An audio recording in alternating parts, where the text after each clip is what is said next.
Good morning and welcome to my weekly Love and Gratitude series. As always, I'm grateful to share with you what I've shared in French. As I continue to move through a time of personal change, I'm grateful to be still able to share this message with you in a different form. So let the voice and the essence behind the message meet you where you are with love, clarity, and presence. So, this is week 20 of our spiritual journey together. And I want to take a moment to recognize how far you have come. If you are still here watching or listening to my episode week after week, it means something inside you is waking up, remembering.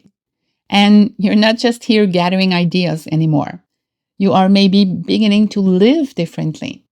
And that is what today's reflection is all about. Living from the higher self every single day, not just in meditation, not only in prayer, but in every breath, every choice, every moment, in everything we do. So, we have talked a lot about the ego, the illusion of separation, the patterns we unknowingly follow until we are aware of them. We have explored the power of divine presence, of love, or of consciousness, whatever your spiritual practices are. But now it's no longer an invitation to understand. It's about embodying it to live it. So to first be ready to live it and then to live it fully. You know the saying about dressing for the job you want and not for the one you have? Well, it's not about only putting on some clothes to look like you fit the part. It's because when you think you dress for the part, you see yourself, you start feeling it, you start embodying it, and you gain confidence and you start believing differently about yourself. So it's not only about pretending or looking better, it's about everything that comes beyond this. So when you embody your higher self in your daily life, what you do is that you bring the sacred into everything you do, not just in meditation and prayers. You walk shining from within. Your beliefs will change, and they will slowly change directly at the blueprint in consciousness. So eventually, it will reorganize your ego reality. Some things will be done fast, some things will take time, like seeds you planted. And everything you will create will have your new you and not your old you. So we talked about the breakthrough last time. And of course comes the moment after the breakthrough where we step into something new. It's not as unknown as the ego wants us to think it is. The unknown is actually only unknown to the ego that is looking at everything from a past certainty standpoint. It will adjust. There's a sacred moment, like a pause after a breakthrough. Take the time to be, to feel it, so you don't go back to what was familiar.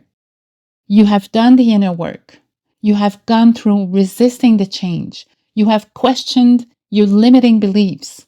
You have looked honestly at your ego, your ways, your ego identity. Little by little, one emotion at a time, you've done the work and you're still doing it.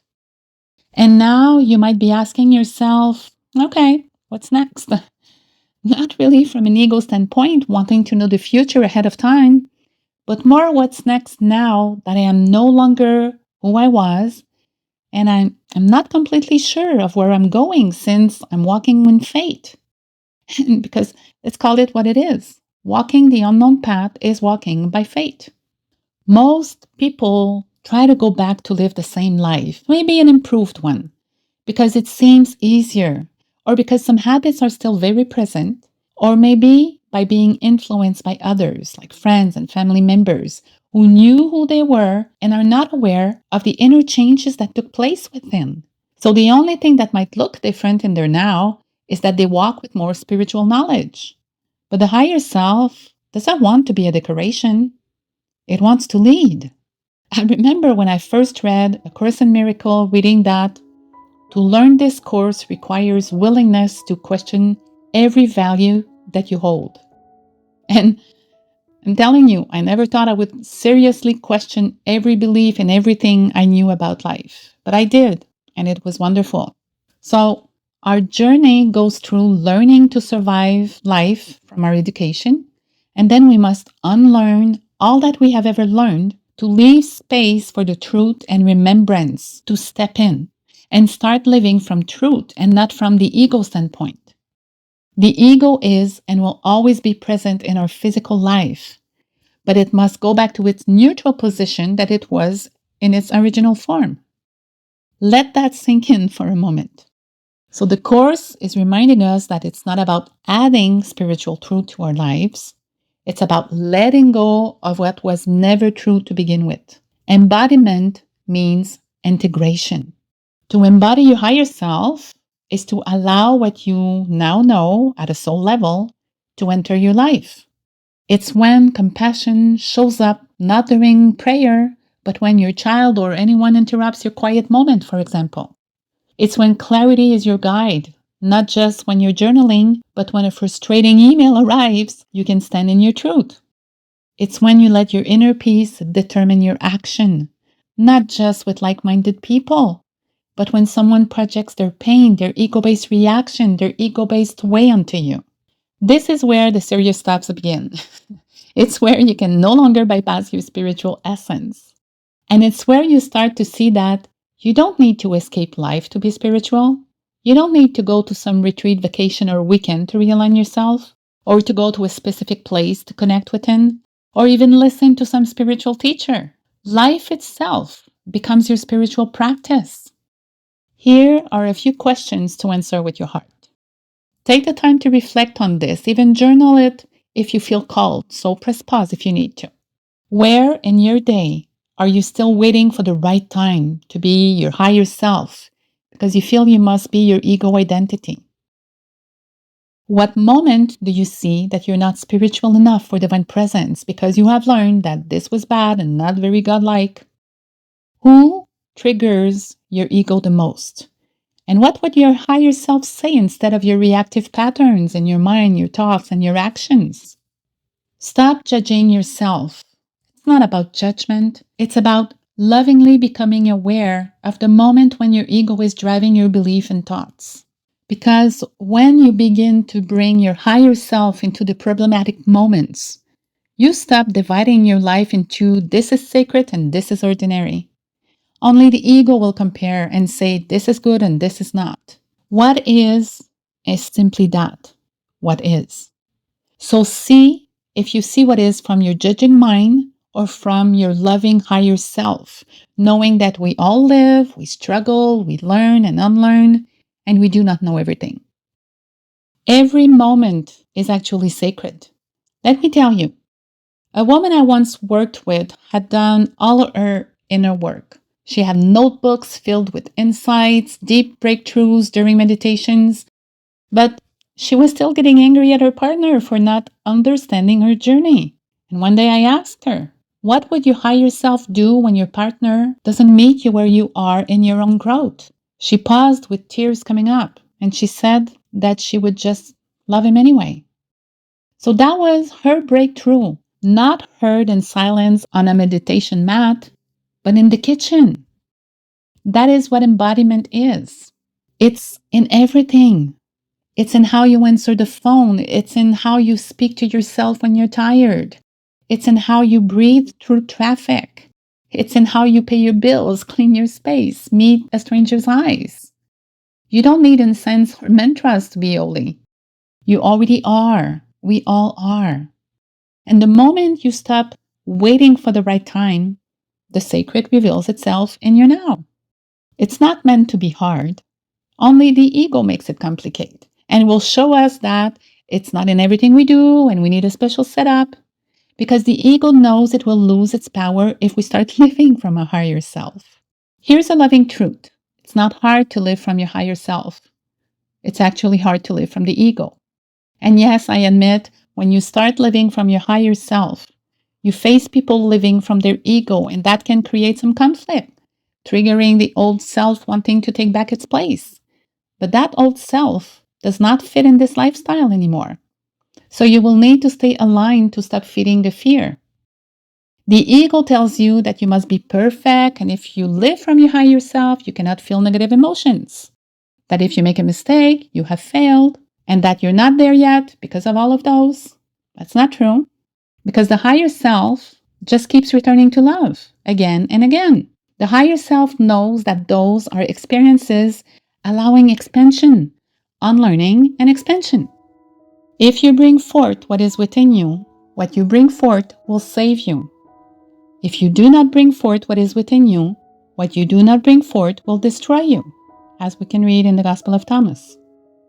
That's the truth. Your higher self is already within you. You don't need to chase it. You need to bring it forth. So the real question is never, how do I do this while seeking perfection? It's, am I willing to let love guide me here, now, in this? And I'm talking about unconditional divine love. Neville Goddard wrote something that helped me change the course of my life at one point. Maybe it will do the same for you. To be transformed, the whole basis of your thoughts must change. But your thoughts cannot change unless you have new ideas. For you think from your ideas, as we can read in The Power of Awareness. So, to be the new you, you must have new thoughts and ideas about yourself. When you live as your higher self, you are not waiting for the world to give you peace anymore. You bring peace into your surroundings. You embody love, and then love becomes your experience. You no longer do things needing validation because you know you are yourself and you did what you were inspired to do. You followed your inspired actions. So peace of mind is not magic. It's alignment. You shift the cause and the effect shifts naturally. And you know the cause is in consciousness and not in the result you see. Here's a beautiful and simple way to anchor today's content in daily life. Before every action, pause. Yes, at first we need to do it with mindfulness until it becomes a second nature. Place your hand on your heart and ask, what would my higher self say, do, or feel in this moment? Don't rush analyzing the situation. Just listen. Let the answer guide you. Sacred does not mean you need to show it with loud words and action. It's done everywhere. Let your grocery store trip become sacred. Let your parenting become prayer. Let your work email carry presence. And if you forget, don't worry, start again. That's what embodiment is. It's integration. So simply know that you are not becoming your higher self. You are remembering what you have always been. We all do. And now it's time to live as that. Not just sometimes, but always. Because the world does not need more people who know what love is. It needs people who are love. So allow yourself to be that person. Let your presence be the proof without words, without bling bling, without shouting out loud to show you understand something, and without trying to convince others. Let's walk the talk. Thank you again for joining me in this week's reflection, and I hope you enjoy and love my gratitude series as much as I do. And there are 2 more episodes to come in this first season. So thank you for sharing it with your friends and audience. We all know many people need to hear this. And remember to breathe in, to let go of all your ego-based thoughts and vision, to see from your soul, and to love out. See you next week. If this reflection resonated with you and you feel called to continue your inner journey, I invite you to explore the e-guides I have created to support your path.